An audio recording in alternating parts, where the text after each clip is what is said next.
সকাল থেকেই তুমুল বৃষ্টি হচ্ছে। বাহিরে তীব্র বাতাসের বেগ। গ্রীষ্মের উগ্র তাপ কমানোর জন্য কালবৈশাখীর আগমন। হুটহাট দু চারবার বিদ্যুৎ চমকে উঠছে। পড়ার টেবিলের উপর মাথা রেখে জানালার থায় গ্লাস দিয়ে এই দৃশ্য দেখছে তারা। পড়ার থেকে বাহিরের বৃষ্টির দৃশ্যের প্রতি তার মনোযোগ বেশি। কারেন্ট গিয়েছে পাক্কা 2 ঘন্টা হলো। আসার কোনো নামগন্ধ নেই। অবশ্যই এতে তারার কোনো মাথা ব্যথাও নেই। দুপুরের এই সময় কারেন্ট যাওয়াতে না ঘর অন্ধকার হয়ে আছে, আর না মাথা ফাটা গরম লাগছে। বাসায় আইপিএস থাকার সুবাদে গরম এবং অন্ধকারের কষ্ট জীবনে খুব কমই পোহাতে হয়েছে তারাকে। হঠাৎ নিচে রান্নাঘর হতেই মিসেস ফারিয়া আশরাফের কণ্ঠ শুনতে পাওয়া যায়। চেঁচিয়ে তিনি বলছেন, তারা, আম্মু রান্না শেষ, খেতে আসো নিচে। তারার উঠতে মন চায় না, কিন্তু পেটে খিদে মাথা চাড়া দিয়ে উঠেছে। তার উপর আবার খিচুড়ির ঘ্রাণে মম করছে চারিদিক। তাই বাধ্য হয়ে সে টেবিল ছেড়ে উঠে দাঁড়ায়। টেবিলে ছড়িয়ে ছিটিয়ে থাকা এলোমেলো বইগুলো গুছিয়ে আয়নার সামনে দাঁড়িয়ে আলগোছে নিজের লম্বা কালো চুলগুলোকে একটা হাত খোপা করে নেয়। তারপর রুম থেকে বেরিয়ে সিঁড়ি বেয়ে নিচে নেমে সোজা ডাইনিং টেবিলের কাছে চলে যায় সে। টেবিলে বসে আছে তার মা ফারিয়া আশরাফ এবং তার বাবা ইমরান আশরাফ। তারাকে দেখেই ইমরান সাহেব হেসে বলে ওঠে, আম্মু বসে পড়ো, গরম গরম খেয়ে দেখো তোমার মা কি মজার গরুর গোশত দিয়ে খিচুড়ি রেঁধেছে আজকে। তারা নিজের প্লেটে খিচুড়ি বেড়ে নিতে নিতে বলে, আমি উপরে গিয়ে বৃষ্টি দেখতে দেখতে খাবো বাবা। ইমরান আশরাফ হেসে বলে, বেশ তো, বৃষ্টির দিনে এটাই তো করা উচিত। যাও আম্মু, সাবধানে প্লেট নিয়ে সিঁড়ি বেয়ে ওঠো। তারা মাথা নেড়ে যেতে নিলেই মিসেস ফারিয়া বলে ওঠে, আচার নিবি সাথে? জলপাই আর আমের আচার বের করেছি। তারা টেবিল থেকে আমের আচারের বয়ামটা আরেক হাতে তুলে নিয়ে উপরে যাওয়ার জন্য পা বাড়ায়। নিজের রুমে ফিরে এসে প্রথমে টেবিলে প্লেট রেখে সে নিজের ফোন খুঁজে হাতে নেয়। প্লে লিস্ট থেকে নিজের প্রিয় একটা গান ছেড়ে টেবিলে বসে খাওয়ায় মন দেয় সে। বাহিরে ঝুম বৃষ্টির শব্দ আর রুমে বাজছে মিনারের গাওয়া ঝুম গান। খাওয়া শেষ করে তারা প্লেট রেখে হাত ধুয়ে পানি খেয়ে আবারও রুমে ফিরে আসে। নরম বিছানায় গা এলিয়ে দিয়ে ঘুমে ঢুলুঢুলু চোখ দুটি বুঝতেই ঘুমের রাজ্যে হারিয়ে যায় তারা। বৃষ্টির দিনে ঘুম এবং খিচুড়ি তার সবচেয়ে প্রিয় দুটি জিনিস। গাড়ির কাজ ভেদ করে বাহিরের দিকে ভ্রু কুচকে তাকিয়ে দেখছে ধ্রুব। বৃষ্টি তার মোটেও পছন্দ নয়। এই যে রাস্তায় অযথা জ্যাম লেগে যাওয়া আর কাদায় পিচ্ছিল হয়ে যাওয়া দেখলেই ওর বিরক্তি শুরু হয়। সদা পরিপাটি থাকতে পছন্দ করা ধ্রুবর জন্য বৃষ্টি হলো এক আতঙ্কের নাম। একবার জ্যাম ছুটলে বাসায় পৌঁছলেই হাঁপ ছেড়ে বাঁচে সে। হাত ঘড়ির দিকে একবার তাকিয়ে আবারও গাড়ির স্টিয়ারিং এ হাত রাখে সে। কিছুক্ষণের মধ্যেই জ্যাম ছুটতে এক টানে সে পৌঁছে যায় উত্তরা 6 নম্বর সেক্টরের 10 নম্বর রোডে। সাদা রঙের একটি 3 তলা বাড়ি। বাড়ির সামনে মেন গেটে দুপাশে রয়েছে গোলাপি এবং সাদা বাগান বিলাস গাছ। জোরে দুবার হর্ন বাজাতে বাড়ির দারোয়ান উঠে এসে মেন গেট পুরোটা খুলে দেয়। সাথে সাথে গাড়ি নিয়ে পার্কিং এরিয়াতে প্রবেশ করে ধ্রুব। গাড়ি পার্ক করে রেখে সোজা সেই সিঁড়ি বেয়ে দোতলায় চলে যায়। তাদের বাসার নিচতলাটা কেবল পার্কিং এর জন্যই ব্যবহৃত হয়। 2 তলা এবং 3 তলা মিলিয়ে সম্পূর্ণটা ডুপ্লেক্স বাড়ির মতো করে তৈরি করা। ধ্রুব যখন কলিং বেল বাজায় তখন ঘড়ির কাঁটা 8টা ছুঁই ছুঁই প্রায়। দুবার কলিং বেল বাজাতেই একটা লম্বা হ্যাংলা পাতলা ছেলে এসে দরজা খুলে দিল। একটি টি শার্ট আর 3/4 প্যান্ট পরে আছে সে। সম্পর্কে ধ্রুবর আপন ছোট ভাই কাব্য। ধ্রুবর হাত খালি দেখিয়ে কাব্য বেরস মুখে বলে উঠল, তুমি নিতান্ত একজন কৃপণ গোত্রের মানুষ, জানো ভাইয়া। ধ্রুব জোতা জোড়া খুলে বাসার ভেতর প্রবেশ করতে করতে বলে ওঠে, মায়ের খেতে না চাইলে চুপচাপ উপরে গিয়ে পড়তে বসো কাব্য। কাব্যের রাগ হয়, কিন্তু ধ্রুব সেই রাগকে পাত্তা না দিয়ে পানি খাওয়ার উদ্দেশ্যে সোজা ডাইনিং রুমের দিকে যেতে যেতে বলে ওঠে, তুই যে এতক্ষণ ড্রয়িং রুমে বসে বসে টিভি দেখছিলি তা আমার জানা আছে, আর আমার মেজাজও বেশ বিগড়ে আছে এখন। তাই আমার কানের কাছে প্যান প্যান না করে উপরে গিয়ে পড়তে বস। কাব্য আর কোনো কথা বলে না। ধপ ধপ পা ফেলে সিঁড়ি বেয়ে উপরে চলে যায়। সোজা নিজের মার রুমের দরজায় গিয়ে নক করতেই ভেতর থেকে মিসেস সালিহা বলে ওঠে, কে? কাব্য? কাব্যর সাথে সাথে দরজা নব ঘুরিয়ে রুমে প্রবেশ করে বিছানায় মায়ের সামনে বসে পড়ে। মিসেস সালিহা এশার নামাজ আদায় করে বিছানায় বসে ওজিফা পড়ছিলেন। কাব্যর সামনে এসে বসতেই তিনি ওজিফার বইটা একপাশে রেখে ছেলের মাথায় হাত দিয়ে প্রশ্ন করেন, ধ্রুব এসেছে, কলিং বেলের শব্দ পেলাম। কাব্য সামান্য অভিমান দেখিয়ে বলে ওঠে, তোমার বড় ছেলে বাসায় ফিরেছে, ও আর এসেই আমাকে অযথা বকাবকি শুরু করে দিয়েছে। সারাদিন অফিসে ছিল, হালকা মাথা তো গরম থাকবেই। তুই যা, গিয়ে পড়তে বস। কাব্য হতাশ গলায় বলে। কোনো পড়াশোনা করব না আজকে আমি। কালকে আমার জন্মদিন, তাই পড়াশোনার বিরুদ্ধে আমি অনশন ঘোষণা করছি। রুমে দরজার সামনে দাঁড়ানো ধ্রুব বলে ওঠে। পড়তে না বসার সব অজুহাত যত। ধ্রুবকে দেখতেই মিসেস সালিহা বলে ওঠে। আব্বা, গিয়ে ফ্রেশ হয়ে নে, আমি গিয়ে খাবার গরম করি, একসাথে খেতে বসবো। এটুকু বলেই মিসেস সালেহা বিছানা ছেড়ে নেমে চলে যায় খাবার গরম করতে। ধ্রুব নিজের রুমে চলে যায় গোসল করার জন্য। খাবারের টেবিলে বসে মিসেস সালেহা ধ্রুবকে উদ্দেশ্য করে বলে ওঠে। আব্বা, কালকে বাসায় থাকতে পারবি না? কাব্যর জন্মদিন, তোর খালামণিকে সপরিবারে দাওয়াত দিয়েছি। ধ্রুব খেতে খেতে জবাব দেয়। সকালে অফিসে যেতে হবে, ফ্যাক্টরিতেও কিছু কাজ জমা আছে। দুপুরের দিকে এসে পড়বো। কাব্য তার মায়ের দিকে তাকিয়ে বলে ওঠে। তোমার সুপুত্রকে বলে দাও আমার জন্য কোনো গিফট না আনলে আমার জন্মদিনে কোনো এন্ট্রি পাবে না সে। ধ্রুব প্লেটের দিকে তাকিয়ে সামান্য হাসে। কিছু না বলে চুপচাপ সে খাওয়া দাওয়া শেষ করে ওঠে। নিজের রুমে যাওয়ার আগে সে কাব্যের হাতে গাড়ির চাবি ধরিয়ে দিয়ে বলে। আমার ল্যাপটপের ব্যাগ গাড়িতে ফেলে এসেছি, তাড়াতাড়ি নিয়ে আয় তো। কাব্য নাক ফুলিয়ে পিটপিট করে ধ্রুবর দিকে তাকায়, তারপর বলে ওঠে। নিষ্ঠুর ভাই তুমি, কালকে আমার জন্মদিন আর আজকে তুমি আমাকে দিয়ে কাজ করাচ্ছ। ধ্রুব কোনো উত্তর না দিয়ে নিজের রুমে ফিরে যায়। কিছুক্ষণ পরে কাব্য হন্তদন্ত পায়ে ধ্রুব রুমে ঢুকে। ধ্রুব তখন রুমের জানালার সামনে দাঁড়িয়েছিল। কাব্য এসে ভাইকে জড়িয়ে ধরে বলে। থ্যাংক ইউ সো মাচ ভাইয়া। ধ্রুব সামান্য হাসে। কাব্যর পিঠ চাপড়ে দিয়ে প্রশ্ন করে। গিটার পছন্দ হয়েছে তোর? কাব্য হেসে বলে। অনেক বেশি। আমি কালকে অবশ্যই গিটারে সুর তুলে একটা গান গাবো তোমার জন্য। ধ্রুব কিছুটা সরে দাঁড়িয়ে আগের মতো গম্ভীর ভাব এনে বলে ওঠে। হয়েছে, গান গেতে হবে না আমার জন্য। নিজের রুমে যা, এখন রাত হয়েছে, ঘুমিয়ে পড়। কাব্য দাঁত কেলিয়ে হেসে ধ্রুবকে উদ্দেশ্য করে বলে ওঠে। তুমি যেহেতু আমার পছন্দের জিনিস আমায় উপহার দিয়েছো, সেহেতু আমিও তোমাকে একটা ছোট তথ্য জানাতে পারি। ধ্রুব ভ্রু উঁচু করে প্রশ্ন করে। কি তথ্য? কালকে তুমিও একটা সারপ্রাইজ পেতে চলেছো, কিন্তু কি সারপ্রাইজ সেটা জানানো মানা। এটুকু বলেই কাব্য দৌড়ে কক্ষ থেকে বেরিয়ে যায়। জানালার পাশে দাঁড়িয়ে থাকা ধ্রুব বিড়বিড় করে বলে। আমি আবার কি সারপ্রাইজ পাবো? ধ্রুব আর তেমন একটা মাথা ঘামায় না এই বিষয়ে। কাল সকালে তার তাড়াতাড়ি আবার উঠতে হবে, তাই চুপচাপ ঘুমিয়ে পড়ে সে। ধ্রুবর বাবা আফরান হোসাইন বছর 2 আগে মারা গিয়েছে। এরপর থেকে সম্পূর্ণ কোম্পানি ধ্রুবই সামলাচ্ছে। তার বাবা থাকাকালীনই ধ্রুব প্রায় অফিসে এবং ফ্যাক্টরিতে আসা যাওয়া করত। এই বাহানায় কাজ সম্পর্কে যথেষ্ট ধারণা আছে তার। কিন্তু যখন থেকে তার বাবা মারা গিয়েছে তখন থেকে কাজ নিয়ে আরো বেশি সিরিয়াস হয়ে পড়েছে সে। সবে মাত্র নিজের কেবিনে এসে বসেছে ধ্রুব। সকাল থেকে সাইটের কাজে দৌড়াদৌড়ি করে আপাতত সে বেশ ক্লান্ত। টেবিলের ওপর থাকা পানির গ্লাস থেকে ঢকঢক করে এক গ্লাস পানি পান করে নেয় সে।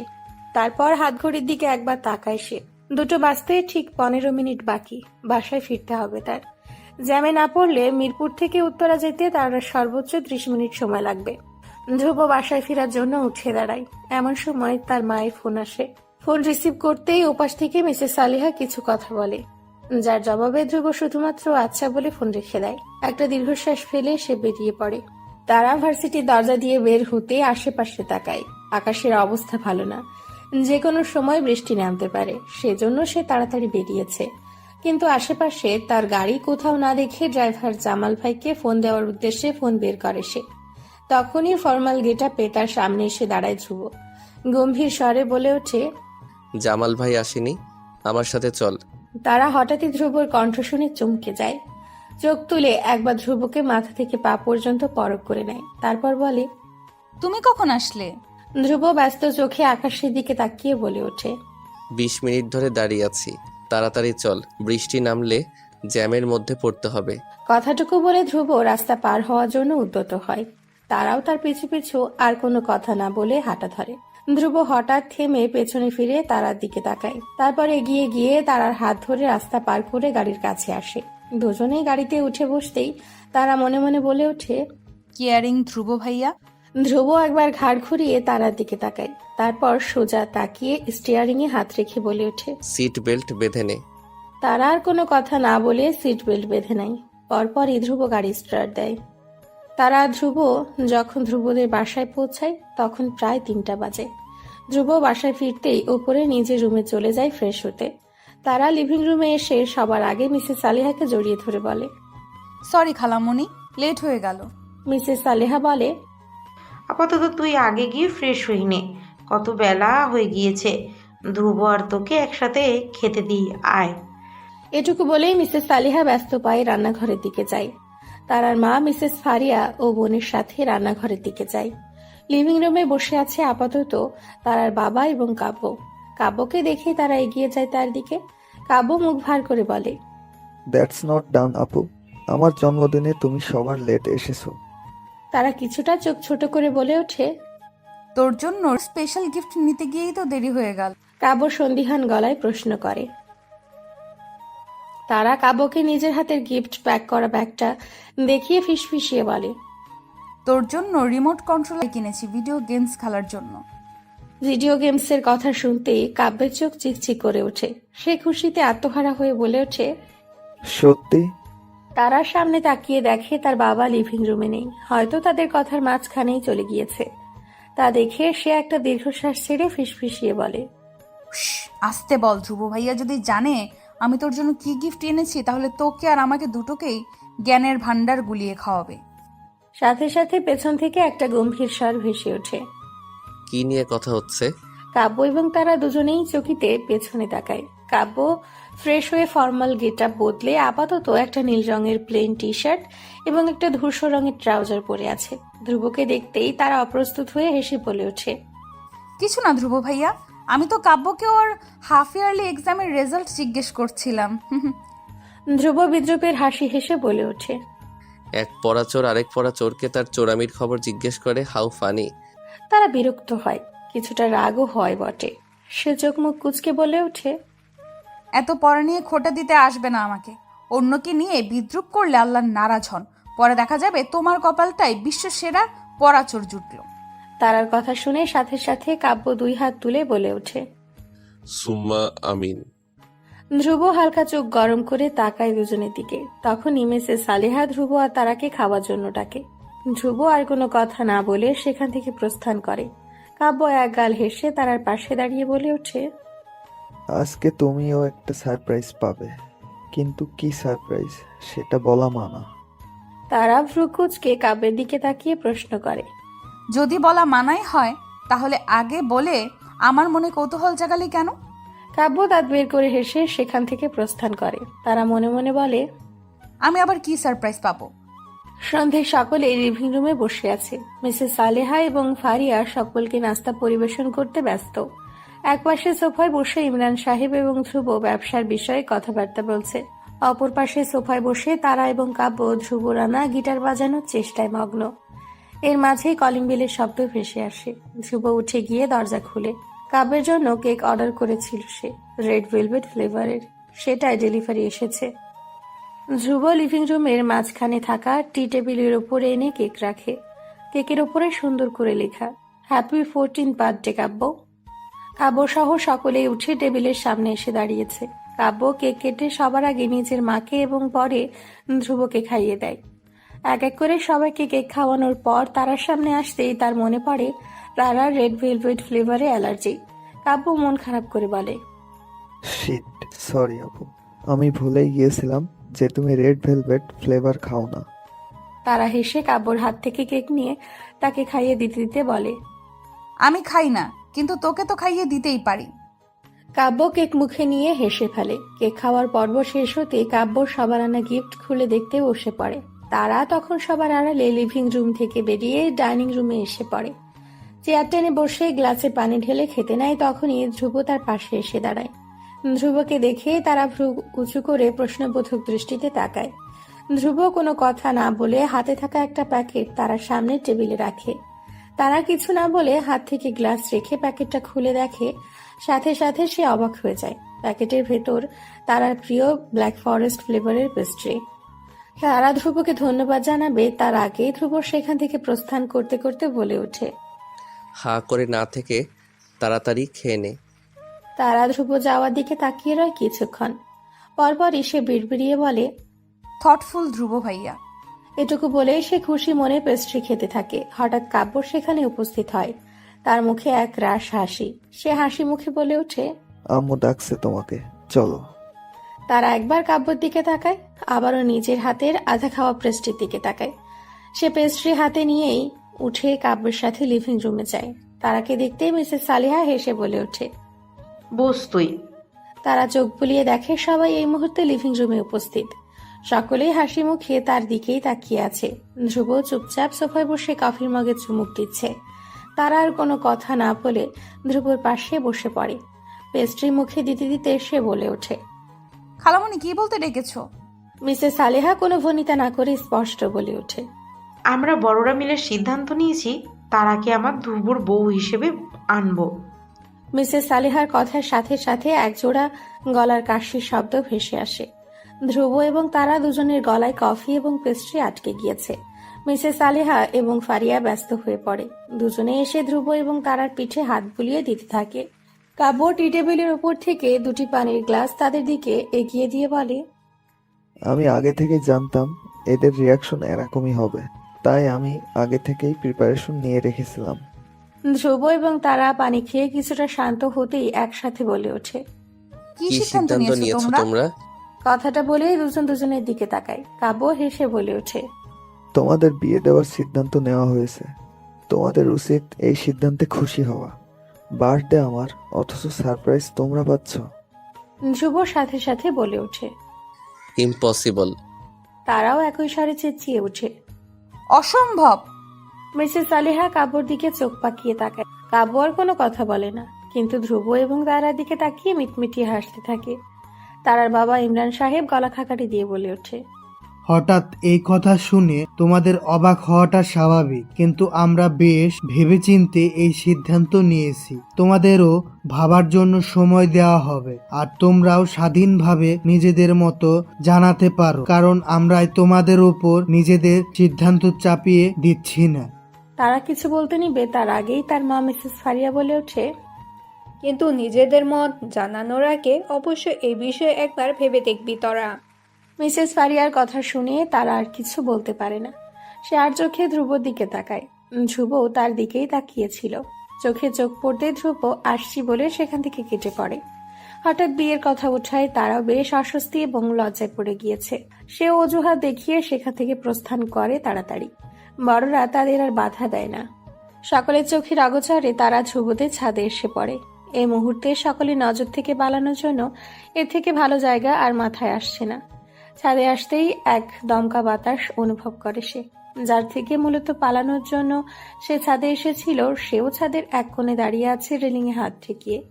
ধ্রুবকে পেছন থেকে দেখে তারা একবার ভাবে চলে যাবে, কিন্তু পরে নিজে জড়তা কাটিয়ে সে এগিয়ে গিয়ে কিছুটা দূরত্ব বজায় রেখে ধ্রুবর পাশে দাঁড়ায়। স্পষ্ট গলায় প্রশ্ন করে, তুমিও জানতে না এই বিষয়ে আগে থেকে? ধ্রুব তাকায় না তারার দিকে, তার প্রশ্নের উত্তরও দেয় না। উল্টো শান্ত স্বরে পাল্টা প্রশ্ন করে, তোর মত আছে? তারা যেন একটু আগে লিভিং রুমে ঘটে যাওয়া ঘটনার তুলনায় ধ্রুবর এই প্রশ্নে বেশি বিস্মিত হয়। কি উত্তর দিবে তা নিয়ে হঠাৎ দ্বিধায় পড়ে যায়। ধ্রুব একইভাবে আবারও প্রশ্ন করে। Yes or no? তারা এবার এক রাশ লজ্জা এবং অস্বস্তি নিয়ে উত্তর দেয়, না। সাথে সাথে ধ্রুব সোজা হয়ে দাঁড়ায়। তারার দিকে তাকিয়ে তার চোখে চোখ রাখে। তারা এতে কিছুটা অপ্রস্তুত হয়ে পড়ে।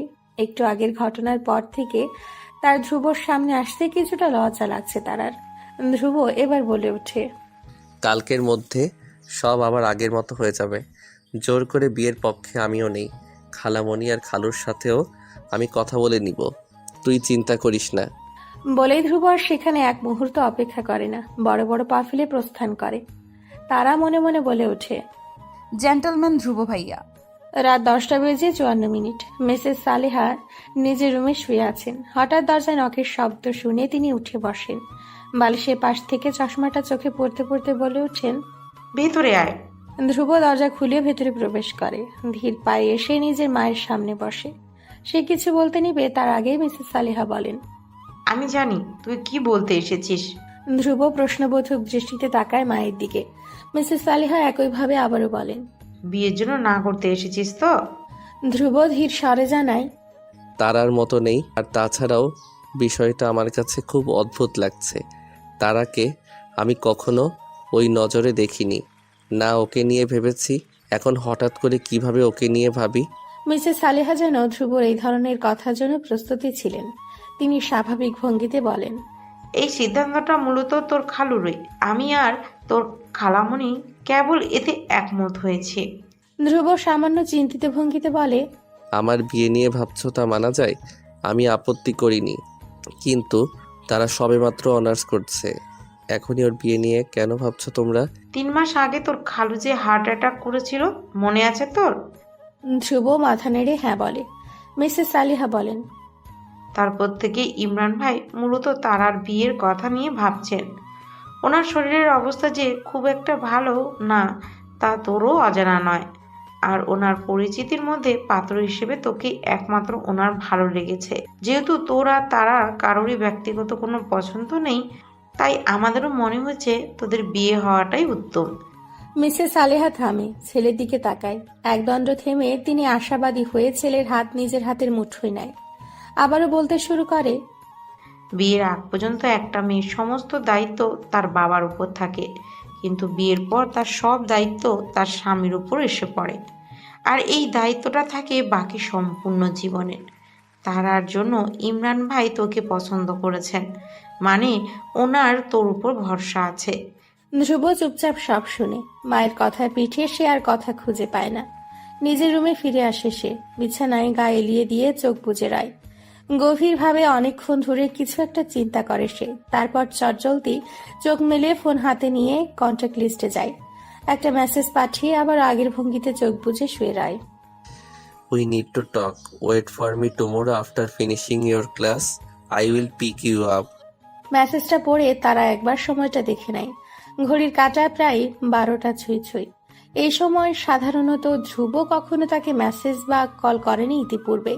শুধু এই সময় কেন, খুব বেশি প্রয়োজনীয় কথা ছাড়া ধ্রুব কখনোই তাকে মেসেজ বা কল করেনি। তারার মতে ধ্রুব ডিকশনারিতে কমিউনিকেশন নামক শব্দে বিশাল এক ফাটল রয়েছে। না হলে একটা মানুষ প্রয়োজনীয় আলাপ ছাড়া কিভাবে পারে সারাক্ষণ চুপচাপ থাকতে? তারা দ্বারা তো কখনোই সম্ভব না কথা না বলে থাকা। সেই হিসেব আপাতত সে করছে না। তার মাথায় ঘুরছে অন্য চিন্তা। ধ্রুব নিশ্চয়ই কোনো জরুরি বিষয়ে কথা বলার জন্যই কালকে দেখা করতে বলেছে। আপাতত তাদের বিয়ের প্রসঙ্গ ছাড়া অন্য কোনো জরুরি বিষয় তার আর মনে পড়ছে না। বিয়ের প্রসঙ্গ মনে পড়তেই তারা আবারও একরাশ দ্বিধাদ্বন্দ্বে পড়ে গেল। এই বিষয়ে সে ভাবতেই চায় না।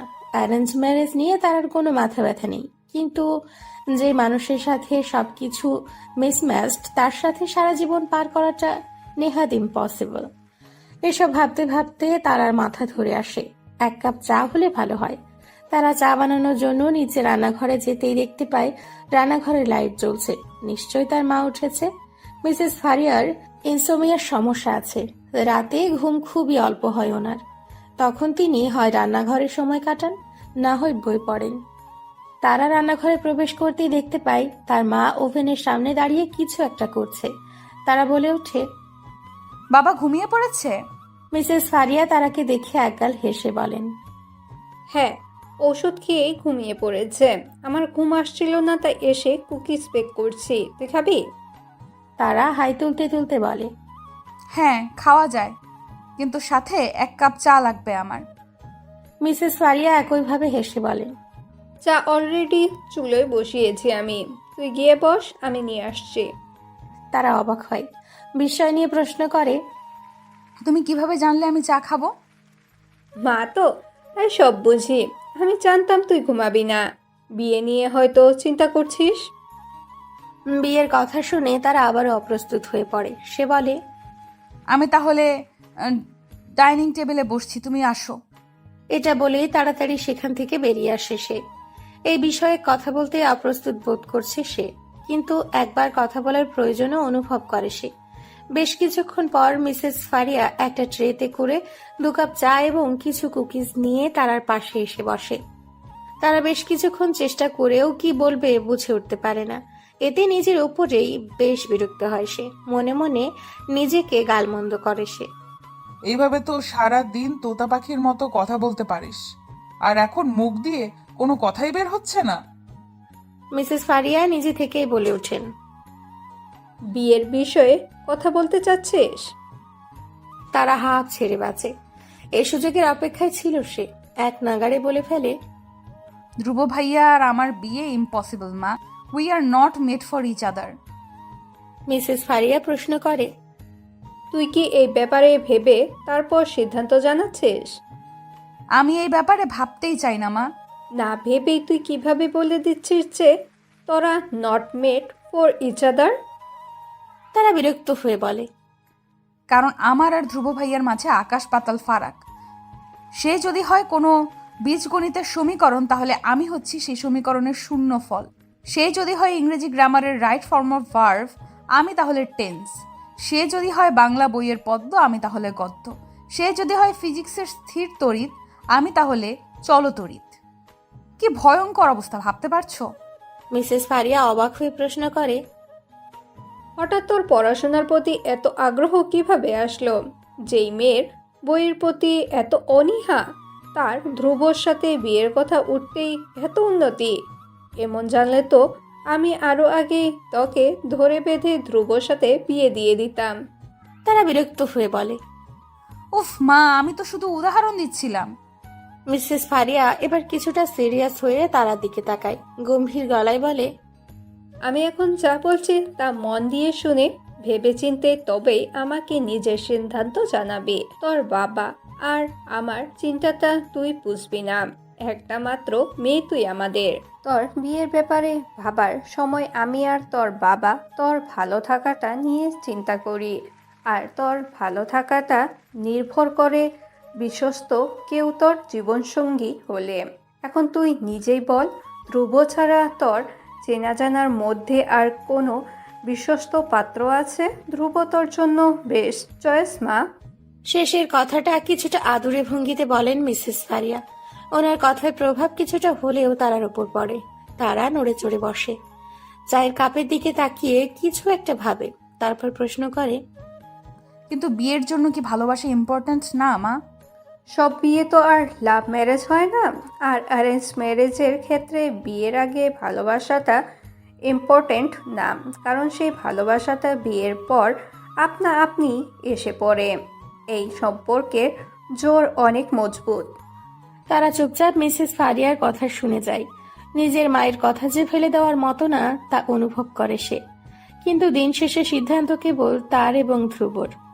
তাদের হ্যাঁই এখন বদলে দিতে পারে তাদের সম্পূর্ণ জীবন। ক্যাম্পাসের ক্যান্টিনে মাথায় হাত দিয়ে বসে আছে তারা। তার সামনে বরাবর বসে আছে তার বেস্ট ফ্রেন্ড অনিমা, যা দৃষ্টি আপাতত চিন্তিত তারার মুখশ্রী জুড়ে বিচরণ করছে। গত 15 মিনিট ধরে তারা একইভাবে মাথায় হাত দিয়ে বসে আছে। একটা পর্যায়ে অনিমা বিরক্ত হয়ে বলে ওঠে। তোকে দেখি মনে হচ্ছে তোর জামাই পটল তুলেছে, আর সেই চোখে তুই জনম দুঃখিনী মাথায় হাত দিয়ে বসে আছিস। তারা রাগী চোখে অনিমার দিকে তাকায়। অনিমা ভাবলেশহীন ভঙ্গিতে তারা সেই রাগী দৃষ্টিকে উপেক্ষা করে বলে ওঠে। শুন জান, তোকে একটা কথা বলি। এই ভাইয়া থেকে সাইয়া হয়ে যাওয়া প্রাণীদের উপর থেকে দেখেই মনে হয় না এরা ভাজা মাছ উল্টে খেতে জানে না, কিন্তু ভেতরে ভেতরে এরা মাছ সহ তোকে ভেজে ভুনা করে খেয়ে ফেলতে পারবে। তাই এদের থেকে সাবধানে থাকা উচিত। তারা রাগী স্বরে বলে ওঠে। একদম ধ্রুব ভাইয়ার নামে আজে বাজে কথা বলবি না। অনিমা ভেঙচি কেটে বলে। আজকে যেই মুখে বলছিস ভাইয়া ভাইয়া, একদিন সেই মুখেই সকাল সন্ধ্যা জপবি সাইয়া সাইয়া। তারা এবার রেগে কিছু বলতে নিবে তার আগেই টেবিলের ওপর রাখা তার ফোন বেজে ওঠে। স্ক্রিনে স্পষ্ট করে লেখা মানুষটির নাম শব্দ করে পড়ে অনিমা। ধ্রুব ভাইয়া। তারা অনিমাকে চোখের ইশারায় চুপ হতে বলে ফোন রিসিভ করে। ধ্রুব তাকে জানায় সে ক্যাম্পাসের বাহিরেই অপেক্ষা করছে। তারা ফোন রাখতেই অনিমা বলে, কল লিস্ট থেকে তোর জামাইয়ের নামে শেষে ভাইয়া কেটে সাইয়া লাগ। তোর সাইয়া হওয়ার খুশিতে যদি উনি নিজের একমাত্র শালী তথা আমাকে ট্রিট দিয়ে ধন্য করে। তারা রাগ হয়ে দাঁড়িয়ে পড়ে, ব্যাগ নিতে নিতে বলে, সে আমার জামাইও না আর সাইয়াও না, কিন্তু আমার না হওয়া দুলা ভাই অনেকক্ষণ ধরে তোকে চোখে হারাচ্ছে মনে হয়। তুই তোর সাইয়ার ক্লাস নে, আমি আমার ভাইয়ার কাছে যাই। বলেই তারা ক্যান্টিন থেকে বেরিয়ে পড়ে। তারার কথায় অনিমা ঘাড় ঘুরিয়ে আশেপাশে তাকায়। তখনই দেখতে পায় তাদের থেকে কয়েক টেবিল পরেই বসে আছে নাহিদ, যার ছলছল দৃষ্টি আপাতত অনিমার দিকেই নিবদ্ধ। সাথে সাথে অনিমার মেজাজ গরম হয়, মনে মনে বলে ওঠে, আজকে এই ছাগলের কপালে রং ধোলাই আছে। বাহিরে মুষলধারে বৃষ্টি পড়ছে। দিয়াবাড়ির রাস্তার একপাশে গাড়ি থামিয়ে ভেতরে চুপচাপ বসে আছে ধ্রুব আর তারা। দুজনেই অপেক্ষা করছে অপরজনের মুখ থেকে কিছু একটা শোনার আশায়। কিন্তু অনেকক্ষণ সময় অতিবাহিত হওয়ার পরও যখন দুজনেই নীরবতা বজায় রেখে চলেছে, তখন দুজনেই একসাথে বলে ওঠে, আমার কিছু বলার আছে। কথাটা বলেই দুজনেই বোকা বনে যায়। ধ্রুব থেমে হালকা গলা ঝেড়ে বলে ওঠে, তুই আগে বল। তারা আর চোখে ধ্রুবর দিকে একবার তাকায়, তারপর দৃষ্টি জানালার বাইরে নিবদ্ধ করে বলে, আমি কালকে সারা রাত এই বিষয়ে ভেবেছি, অ্যান্ড আই থিঙ্ক তুমি এতটাও খারাপ অপশন না। ধ্রুব তড়িৎ তাকায় তারার পানে। তারা কথাটা বলে বেশ স্বাভাবিক ভঙ্গিতেই বাহিরে বৃষ্টির তালে মগ্ন। ধ্রুব নিজেও এবার ঘাড় ঘুরিয়ে জানালার বাইরে থাকায় কিছুক্ষণ পরেই স্পষ্ট স্বরে বলে ওঠে, তুইও খারাপ না। কথাটা বলে ধ্রুব আবারও তারার দিকে তাকায়। এবার তারাও কিছুটা বিস্ময় নিয়েই তার দিকে তাকায়। তার বিশ্বাস হচ্ছে না ধ্রুব তাকে নিয়ে ভেবেছে। তারা চোখ শুরু করে বলে ওঠে, ভেবে দেখো, এখনো সময় আছে, পরে বলতে পারবেন আমি জিজ্ঞেস করিনি। ধ্রুব কিছুটা দৃঢ় গলায় এবার জবাব দেয়, লাইফের এত বড় ডিসিশন আমি নিজে শিওর না হয়ে কখনোই তোকে বলতাম না। আর তোর আপত্তি থাকলে আমি কখনোই আগাতাম না এই বিষয়ে। তোর যেহেতু আপত্তি নেই, সেহেতু আমারও কোনো সমস্যা নেই। এভাবে একদিন বিয়ে করতেই হবে। অপরিচিত কাউকে বিয়ে করলে আমার তাকে বুঝতে আরও সময় লাগবে, কিন্তু তোর কেসে আমার কোনো কষ্ট করতে হবে না। কথাটুকু বলে থামে ধ্রুব। ধ্রুবর কথা শুনে তারা মনে মনে বিরক্ত হয়। তার মানে ধ্রুব শুধুমাত্র ঝামেলা এড়াতে এ বিয়েতে রাজি হয়েছে, কিন্তু সে তো জানেই না তারার থেকে বড় ঝামেলা তার জীবনে আর কিছু হতে পারে না। তারা মনে মনে বলে, তোমাকে নাকি দড়ি দিয়ে ঘোরানোর জন্য এক তারাই যথেষ্ট, মিস্টার ধ্রুব রায়হান। মনে মনে কথাটুকু বলেই তারা তার পাশে বসে থাকা ধ্রুব দিকে তাকায়। সাথে সাথে সে মনে মনে এক ফোন দিয়াটে। যেমন পরিকল্পনা সেই অনুযায়ী কাজ শুরু করে দেয় সে। মুখ ভার করে রাগী স্বরে ধ্রুবকে উদ্দেশ্য করে বলে ওঠে, আমি তোমার সাথে কোথাও যাব না। ধ্রুব পাশ ফিরে একবার তারার দিকে তাকায়, তারপর দীর্ঘশ্বাস ফেলে বলে, আমি ছাড়া আর কে আছে তোর? যেখানেই যাবি আমাকে সাথে পাবি। তারা সরু চোখে ধ্রুব দিকে তাকায়। সন্দিহান গলায় প্রশ্ন করে, যেখানেই যাই না কেন? ধ্রুব মাথা নেড়ে সম্মতি জানায়। তারার সাথে সাথে একটা অদ্ভুত কাজ করে বসে। ধ্রুব কিছু বুঝে ওঠার আগেই সে গাড়ি থেকে নেমে দিয়াবাড়ির সুন্দর রাস্তা ধরে হাঁটা শুরু করে। ধ্রুব গাড়িতে বসে কিছুক্ষণ তারা দিকে তাকিয়ে থাকে, মনে মনে শুধায়, ধৈর্য পরীক্ষা নিচ্ছিস? তারা হাঁটতে হাঁটতে বেশ অনেকটা সামনে চলে গিয়েছে। হঠাৎ করে সে অনুভব করে তার পিছু পিছু কেউ নিরাপদ দূরত্ব বজায় রেখে হেঁটে চলেছে। তারা চোরা চোখে পেছনে ফিরে তাকায়। সাথে সাথে দেখতে পায় ধ্রুব পকেটে হাত রেখে বৃষ্টির সাথে তাল মিলিয়ে তার পিছু পিছু আসছে। তারা চমকায়, বেশ অবাক হয়। তার ধ্রুব ভাইয়ার জীবনের সব থেকে অপছন্দের জিনিসই হলো বৃষ্টি। সহ্যই করতে পারে না। হালকা বৃষ্টির পানি গায়ে লাগলেই সে জ্বরে কাবু হয়ে যায়। আর সেই ধ্রুব ভাইয়া কিনা এখন তার জন্য এই বৃষ্টির মধ্যে ভিজছে। তারা কিছু বলবে তার আগে ধ্রুব নিজের হাতে থাকা কালো রঙের কোট তারা দিকে এগিয়ে দিয়ে বলে ওঠে, যতক্ষণ ইচ্ছে বৃষ্টিতে ভিজ, আমার জ্বর আসার চিন্তা নিতে হবে না। সেবা করার জন্য তুই আছিস। হঠাৎ রিংটোনের শব্দে ঘুমের মধ্যেই তারার ভ্রুযুগলের মাঝখানে সূক্ষ্ম ভাঁজ পড়ে। বার দুয়েক বেজে আপনা আপনিই ফোন কেটে যায়। তৃতীয়বারের মতো রিংটোনের আওয়াজ কানে আসতেই তারা বিরক্তি নিয়ে ঘুমের মধ্যেই ফোন রিসিভ করে কানে ধরে বলে ওঠে, এই মধ্যরাতে কে মরে যাচ্ছে ভাই? তোর ফিউচার হাজব্যান্ড। তারা এমন উত্তরে আরো বিরক্ত হয়। সে বিরক্তি প্রকাশের সুরেই বলে, আমি সিঙ্গেল ভাই, আমার জামাই কই থেকে আসবে? কথাটুকু বলতে বলতে হঠাৎ তারার হুঁশ ফিরে। সে ঘুম ফেলে এক লাফে উঠে বসে। দু চোখ কুঁচকে ফোনের স্ক্রিনের দিকে চোখ পিটপিট করে তাকায়। তারপর একবার সময় দেখে নেয়, রাত 1:28। এই মধ্যরাতে ধ্রুব কেন তাকে কল দিবে? ভাবতে ভাবতে সে ফোন কানে দিয়ে বলে ওঠে, ধ্রুব ভাইয়া। ধ্রুব গম্ভীর গলায় শুধায়। তারা নিজেই আবারও প্রশ্ন করে, এত রাতে কল দিচ্ছে কেন? জ্বর এসেছে, ঠান্ডাও লেগেছে। তারা অদ্ভুত ভঙ্গিতে আবারও ফোনের দিকে তাকায়। তার মনে পড়ে দুপুরে ধ্রুব তার জন্য বৃষ্টির মধ্যে বেরিয়েছিল গাড়ি থেকে। হয়তো সেই কারণেই জ্বর আর ঠান্ডার আগমন।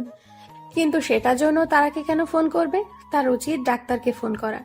ধ্রুবর কলে নিশ্চিত কোনো ডাক্তার না এসে পারবে না। এসব ভাবতে ভাবতেই তারা প্রতি উত্তর করে, তুমি ভুল নাম্বার ডায়াল করেছো। তোমার এখন ডাক্তারকে কল করা উচিত, আমাকে নয়। ধ্রুব এবার কণ্ঠ কিছুটা শীতল করে বলে, আমার বউ তুই হবি, ডাক্তার না। হুট করে ধ্রুবর মুখে আমার বউ শুনে তারা অপ্রস্তুত হয়ে পড়ে। সে মনে মনে ভাবে জ্বরের ঘরে এই লোকের মাথা গিয়েছে, না হয় এ ধরনের উদ্ভট কথা বলার মানুষ ধ্রুব ভাইয়া না। বউয়ের সাথে ডাক্তারের কি সম্পর্ক? দুপুরে বলেছিলাম তোকে আমার জ্বর আসলে তুই সেবা করবি। তারা বিরক্তির সুরে বিড়বিড়িয়ে বলে, যাতে মাতাল কিন্তু তালে ঠিক। বিয়ে ঠিক হতে না হতেই জামাই সেবা পাওয়ার আশায় মুখিয়ে আছে। ফোনের অপর পাশ থেকে আবারও ধ্রুবর কণ্ঠ শোনা যায়। সে শীতল ও কোমল স্বরে ডাকে, নয়নতারা। আচমকা ধ্রুবর ডাকে তারা হকচকিয়ে ওঠে। ধ্রুব তাকে সব সময় তার সম্পূর্ণ নামে সম্বোধন করে, কিন্তু আজকে ডাক অন্যরকম ছিল। আচমকা তারা এক ধরনের ঢিপ ঢিপ আওয়াজ শুনতে পায়। সে এক হাত নিজের বুকের বাঁ পাশের উপর রাখে। এমন হচ্ছে কেন? এই অনুভূতির সাথে সে পূর্ব পরিচিত নয়। নিজেকে সামলে নিয়ে ধীর স্বরে উত্তর দেয়, হ্যাঁ। অপর পাশ থেকে এখন আর কোনো কথা শোনা যাচ্ছে না। তারা একবার ডাকে, ধ্রুব ভাই। অপর পাশ থেকে কেবলমাত্র ঘন নিঃশ্বাসের শব্দ শুনে তারা নিশ্চিত হয় ধ্রুব ঘুমিয়ে পড়েছে। সে চুপচাপ ফোন রেখে দেয়। কল লিস্টে গিয়ে সে একটি নাম্বার ডায়াল করে। পরপর 11 বার রিং হওয়ার পর কল রিসিভ হয়। সাথে সাথে তারা ঝাঁঝালো স্বরে বলে ওঠে, এখনই উঠ কাব্য, ধ্রুব ভাইয়ের রুমে যা, জ্বর মেপে দেখ কত ডিগ্রি, তারপর মেডিসিন খাইয়ে দে। কাব্য বিরক্তি মাখার সুরে বলে ওঠে, হোয়াট ইজ দিস আপু? ভাইয়া আজকে সন্ধ্যায় বাসায় ফিরে জানালো তোমার বিয়ের জন্য রাজি। এরই মাঝে তোমাদের এত প্রেম জেগে গেল। ভাইয়া প্রেম জ্বর বাঁধিয়ে ফেললো, আর তুমি মাঝরাতে প্রেম ব্যাকুল হয়ে মাঝরাতে আমাকে কল করে তোমার জামাইয়ের সেবা করতে বলছো। তারা ধমকের সুরে বলে, একটা থাপ্পড় খাবি। কিসের প্রেম, কিসের জামাই? তোর ভাই মাঝরাতে আমাকে কল করে বলেছে তার জ্বর এসেছে। এখন আমি তো আর মাঝরাতে মিরপুর থেকে উত্তরে যেতে পারবো না, তাই তোকে ফোন দিয়েছি। কাব্য এবার শোয়া থেকে উঠে বসে বলে, বুঝতে পেরেছি। আমি আরো তোমাদের বিয়ের পক্ষে ছিলাম, কারণ আমার মনে হয়েছে বিয়ের পর আমার দল ভারী হবে। কিন্তু এখানে তো সিনেমার টাইটেলই বদলে গেল। আমার এখন মনে হচ্ছে তুমি আর ভাইয়া এক টিমে চলে যাবা, আর আমি একা থেকেই যাব।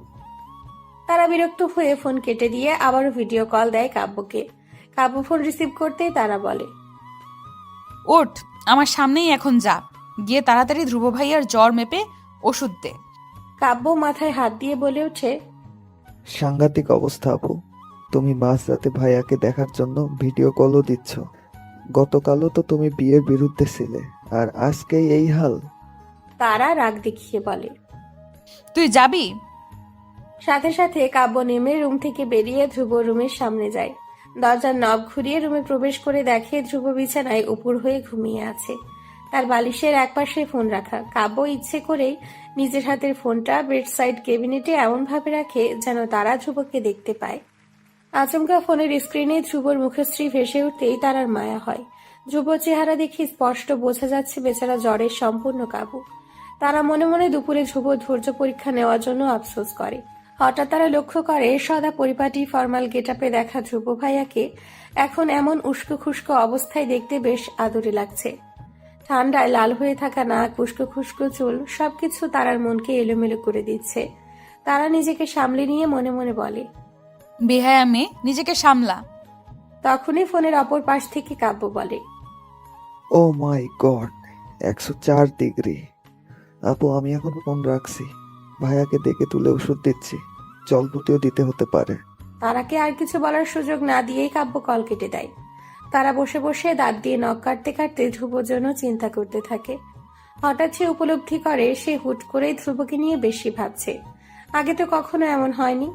তার মা বলেছিল বিয়ের পর স্বামী স্ত্রীর মধ্যে মায়া ভালোবাসা আপনা আপনি এসে পড়ে, কিন্তু তাদের তো এখনো বিয়ে হয়নি। তারা আবার নিজেকে শাসায়, নো তারা, এসব প্রেম ভালোবাসায় পড়ে কোমর ভাঙা যাবে না এখনই, পরে আজীবন আর উঠে দাঁড়াতে পারবি না। জান, ট্রাস্ট মি, সুমাইয়ার সাথে আমার কিচ্ছু নেই, তুমি ভুল শুনছো। অনিমা তেলে বেগুনে জ্বলে উঠে নাহিদের কথা শুনে ঝাঁঝালো স্বরে বলে, তুই কি বোঝাতে চাচ্ছিস? আমি কানে ঠিকঠাক শুনি না? নাহিদ বোঝানোর ভঙ্গিতে বলে, তুমি আবার ভুল বুঝছো। তোর সাথে আমার ব্রেকআপ ফাইনাল। আর জীবনে যদি আমার আশেপাশে ঘুরঘুর করতে দেখি তো তোর 14 পুরুষের নাম ভুলিয়ে দিব কেলানি দিয়ে। এইটুকু বলেই অনিমা হনহনিয়ে বেরিয়ে যেতে নিয়ে আবারও ফিরে এসে নাহিদের সামনে দাঁড়িয়ে বলে ওঠে, আর যেহেতু ব্রেকআপ ফাইনাল, সেহেতু তোর সাথে 2 মাসের প্রেমের রিভিউ দিয়ে যাই। প্রথমত, তুই জীবনে নিজের চেহারা আয়নায় দেখেছিস? প্রেমে পড়লে মানুষ অন্ধ হয়ে যায়, তাই এতদিন আমি খেয়াল করিনি। কিন্তু এখন তোর চেহারা দেখলেই মনে হয় কোনো বানরের দিকে তাকিয়ে আছে। তোর সাথে সুমাইয়াকে ভালো মানায়। You deserve her. এটুকু বলেই নাহিদকে কিছু বলার সুযোগ না দিয়েই অনিমা রেস্টুরেন্ট থেকে বেরিয়ে পড়ে। শুভ বিছানায় হেলান দিয়ে বসে বসে ল্যাপটপে কাজ করছে। শরীর খারাপ থাকায় সে আজ আর অফিসে যায়নি, তাই বাসায় বসেই ল্যাপটপে কাজ করছে। তারা তার সামনে বসে তার দিকেই তাকিয়ে আছে বেশ অনেকক্ষণ ধরে, কিন্তু সেদিকে ধ্রুবর কোনো হেলদোল নেই, সে নিজের কাজে মগ্ন। তারা কাব্যের সাথে দেখা করতে আসার বাহানা দিয়ে ধ্রুবকে দেখতে এসেছে সেটা সরাসরি বলতে তার লজ্জা করছিল। আচমকা ধ্রুব ল্যাপটপের স্ক্রিন থেকে চোখ তুলে তারার দিকে তাকায়। সাথে সাথে তারা অপ্রস্তুত হয়ে দৃষ্টি সরিয়ে ফেলে। ধ্রুব প্রশ্ন করে, কাল রাতে আমি তোকে কল দিয়ে কি বলেছিলাম? ধ্রুবর প্রশ্ন শুনে তারা চোখ ঘুরিয়ে তাকায়। মনে মনে ভাবে তার মানে ধ্রুব ভাই আর মনে নেই কাল রাতের ঘটনা। তারা বলে, কি জানি, আমার তো মনে নেই, আমি তখন ঘুমের মাঝে ছিলাম। ধ্রুব বেরস মুখে ও আচ্ছা বলে কাজে মনোযোগ দেয়। আবার নীরবতা। তারা রাগ লাগছে। এই লোকের সাথে সারা জীবন পার করবে কিভাবে সে? গত ৪৫ মিনিট ধরে তারা এই রুমে বসে আছে, আর ধ্রুব গুনে গুনে তার সাথে কেবল 5টা বাক্য বিনিময় করেছে। চুপচাপ থাকতে তার হাঁসফাঁস লাগছে। সে হঠাৎ কিছু একটা মনে করে বলে ওঠে, ও হ্যাঁ, আমার তোমাকে আরেকটা গুরুত্বপূর্ণ শর্ত বলার ছিল। ধ্রুব ল্যাপটপের স্ক্রিন থেকে চোখ না তুলেই প্রশ্ন করে।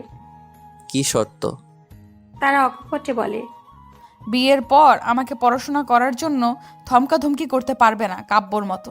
আমি কিন্তু কাব্য না, মনে রেখো। ধ্রুব আবারও ল্যাপটপ বন্ধ করে রেখে শান্ত দৃষ্টি মেলে তারার দিকে তাকায়। তারপর প্রশ্ন করে, তাহলে কে তুই? সাথে সাথে তারার মনে পড়ে যায় গত রাতে ধ্রুবর বলা, আমার বউ তুই হবি, ডাক্তার না। তারার গাল লাল হয়ে যায় লজ্জায়। তৎক্ষণাৎ সে বিনা বাক্য ব্যয়ে রুম থেকে বেরিয়ে যায়। ধ্রুব তারা যাওয়ার পানে তাকিয়ে রয় কিছুক্ষণ। তারপর নিজের ফোন হাতে নিয়ে কল রেকর্ড থেকে গত রাতে তারার সাথে তার কথোপকথন শুনে নেয়। রেকর্ডিং শুনতে শুনতে তার মনে পড়ে যায় সকালে স্কুলে যাওয়ার আগে কাব্যের বলা কথা। মাঝরাতে তোমার হবু বউ আমাকে কল করে তোমার সেবায় নিয়োজিত করেছে কালকে। ভাইয়া, এসব কিন্তু ঠিক না। তুমি তাড়াতাড়ি আপুকে বিয়ে করে ভাবি বানিয়ে নিয়ে আসো, না হলে আপু এভাবেই আমার ঘুমের 40 বানিয়ে দিবে প্রতি রাতে। ধ্রুব রুম থেকে বের হয়েই তারা কাজ আছে বলে খালামণির থেকে বিদায় নিয়ে বেরিয়ে পড়ে। বাসার গেট পেরিয়ে বের হয়ে গাড়িতে ওঠার আগ মুহূর্তে তার ফোনে একটা মেসেজ আসে। সে মেসেজ ওপেন করে দেখে সেখানে লেখা, আমি তোকে বিয়ে করতে যাচ্ছি। It's not a business deal. আর বিয়ে কখনো এগ্রিমেন্ট কিংবা শর্ত দিয়ে চলে না, তাই ইয়োর কন্ডিশন ইজ রিজেক্টেড। মেসেজটা পড়তেই তারা চোখ আপনা আপনি চলে যায় ধ্রুবর বারান্দার দিকে।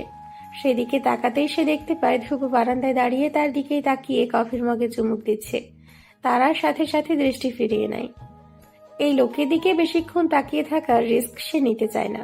কখন ব্রেক ফেল করে ঠুস করে প্রেমে পড়ে যায় বলা যায় না। আশরাফ নিবাসে আজ রমরমা পরিবেশ। ধ্রুব ও তারার বাগদান উপলক্ষে দুই পরিবারের সকলে একত্রিত হয়েছেন। মিসেস ফারিয়া ঘুরে ফিরে রান্নাবান্না তদারকি করে বেড়াচ্ছেন। মিসেস সালেহাও তাকে সঙ্গ দিচ্ছেন। ইমরান সাহেবও ঘুরে সকল কাজ একবার দেখে নিচ্ছেন। একমাত্র মেয়ের বিয়ের অনুষ্ঠানের সূচনা লগ্নের খুশি তার চোখে মুখে প্রকাশ পাচ্ছে। দরজায় নখের শব্দ পেতেই অনিমা প্রশ্ন করে, কে? আমি কাব্য। নিশা সবাই তারা আপুর জন্য ওয়েট করছে। ভাইয়াও এসে পড়ে। তোমাদের আর কতক্ষণ লাগবে রেডি হতে? আসছি আমরা। বলেই অনিমা তারার কাছে এগিয়ে যায়। এক জোড়া কানের দুল তারার হাতে দিয়ে সে বলে ওঠে, তোর সাইয়া ওর নিচে এসে পড়েছে, তাড়াতাড়ি চল। বেচারা যদি আবার অপেক্ষা সইতে না পেরে নিজেই একটু পর এসে দরজা নক করা শুরু করে দেয়। তারা কানে দুলের হুক লাগাতে লাগাতে সামান্য হেসে বলে ওঠে। অপেক্ষা করুক, অপেক্ষা করতে দোষের কিছু নেই। তারাদের বাসা লিভিং রুম শহর সম্পূর্ণ ঘর বিভিন্ন ফুল দিয়ে সাজানো হয়েছে। বাগদান হওয়ায় ধ্রুব এবং তারা দুজনেই ঘরোয়া আয়োজনেই যাচ্ছিল। তাই খুব সীমিত সংখ্যক মানুষ নিয়েই বাগদানের আয়োজন করেছেন ইমরান সাহেব। লিভিং রুমে সকলেই তারার অপেক্ষায় বসে আছে। ধ্রুব ফর্মাল গেট আপে বসে ফোন চালাচ্ছিল। তখনই কাব্য দৌড়ে নিচে এসে বলে, আপু আসছে। লিভিং রুমে উপস্থিত সকলেই উঠে দাঁড়ায়। ধ্রুব নিজের হাতের ফোন পকেটে রেখে উঠে দাঁড়ায়। তখনই অনিমা তারাকে নিয়ে লিভিং রুমে প্রবেশ করে। হালকা গোলাপি রঙের জামদানি শাড়ি পরে চুল লুজ কার্ল করে ছেড়ে রেখেছে তারা। অনিমা তারাকে ধ্রুবর পাশে এনে দাঁড় করিয়ে দেওয়ায় একটু পরে ধ্রুব ফিসফিসিয়ে বলে ওঠে, সুন্দর লাগছে তোকে, বাই দ্য ওয়ে। তারা আর চোখে ধ্রুবর দিকে তাকায়। ধ্রুবর সামনে তাকিয়ে আছে হাসি মুখে। তারা সামান্য লজ্জা পায়। ধ্রুবর থেকে নিজের দৃষ্টি সরিয়ে নিয়ে সেও একই সুরে বলে, তোমাকে খারাপ লাগছে না?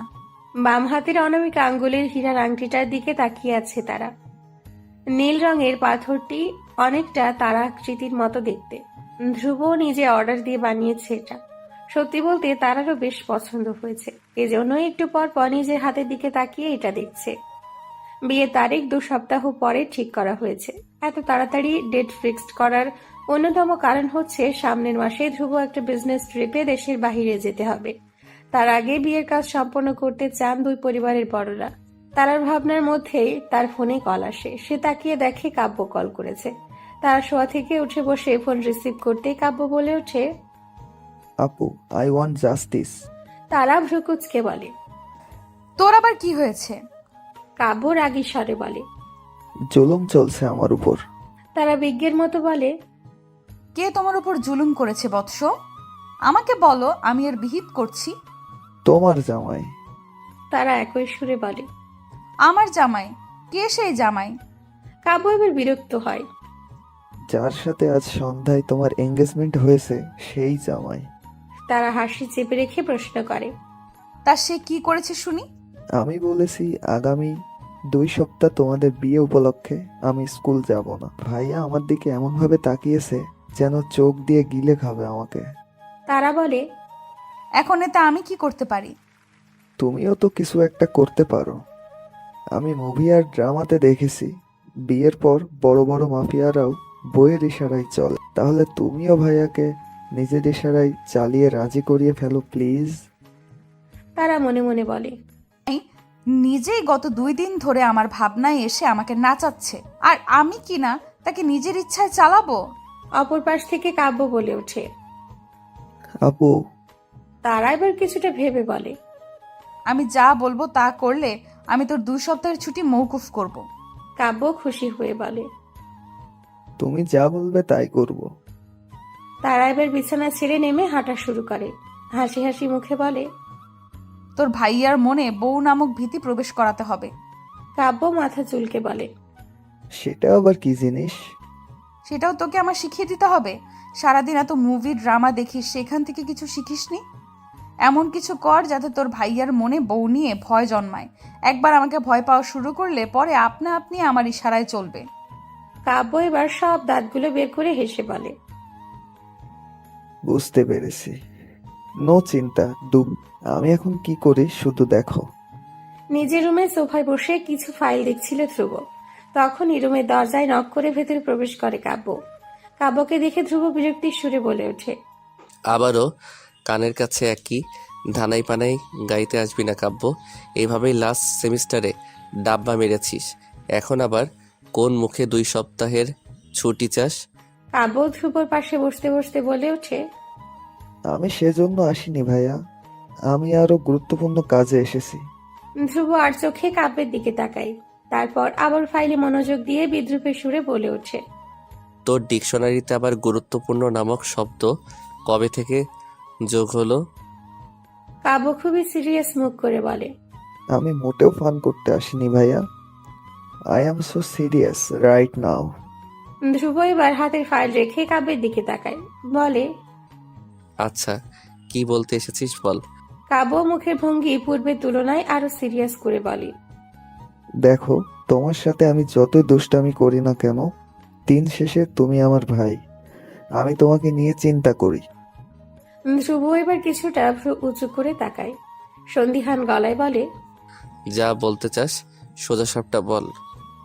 কাব্য বলে, আমি একটু আগে একটা ড্রামা দেখছিলাম যেখানে নায়ক অনেক বড় মাফিয়া, কিন্তু বিয়ের পর সে নায়িকা অর্থাৎ বউয়ের কথায় উঠে আর বসে, কারণ নায়িকার কথার অবাধ্য হলে তার খাবারে নায়িকা মরিচের গুঁড়ো মিশিয়ে দিত। কি ভয়ঙ্কর অবস্থা, বুঝতে পারছো?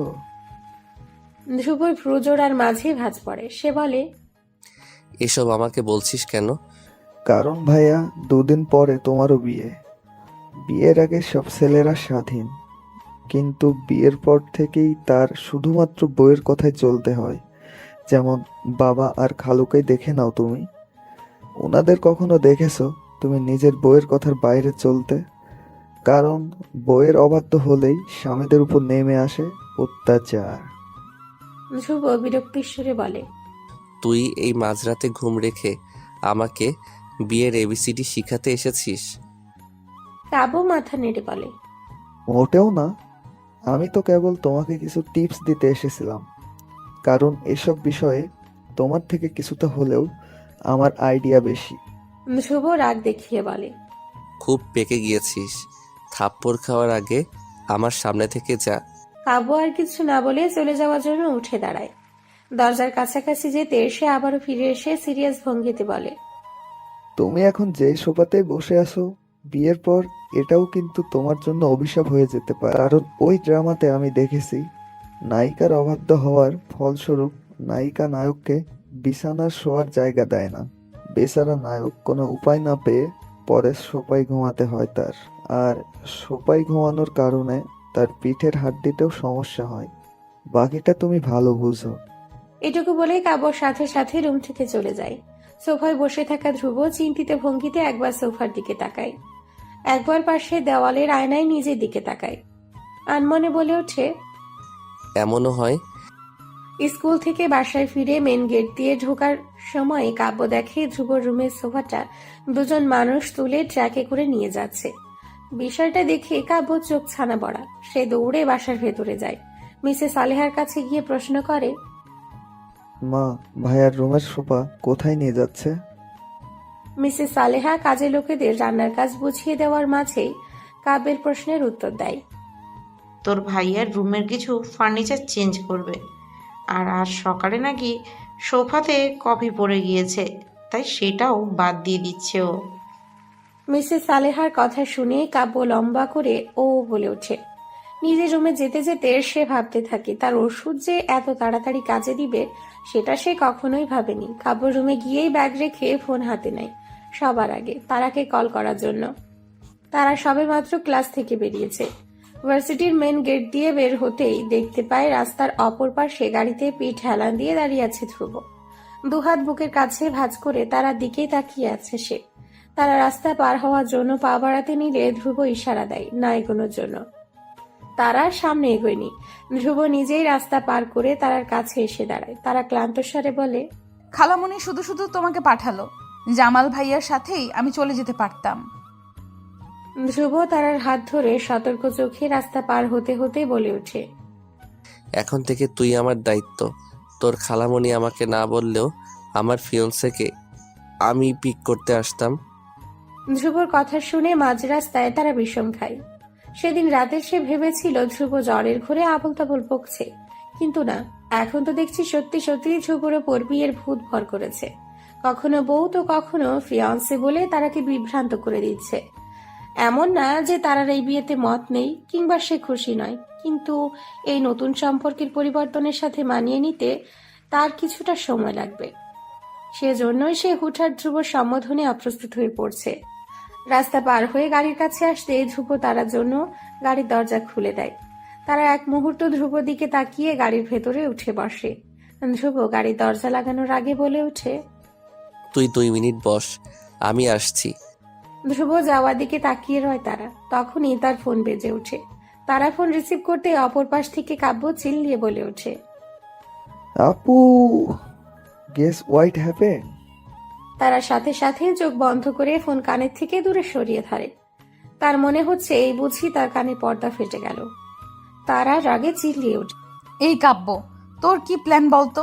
ধ্রুব ভাইয়ার সাথে মিলে আমাকে প্যানিক অ্যাটাক দিয়ে মারার প্ল্যান নাকি তোর? কাব্য ব্যস্ত হয়ে বলে। সরি আপু, আমি তো সবসময় তোমার দলে। আসলে আমি খুব এক্সাইটেড হয়ে গিয়েছি। কি হয়েছে শুনলে তুমিও আমার মতোই চিল্লিয়ে উঠবে। কি এমন হয়েছে? তারা বিরক্তির সুরে বলে। মোটেও মজা করবি না। কাব্য তারাকে গত রাতের এবং আজকের সকল ঘটনা খুলে বলে।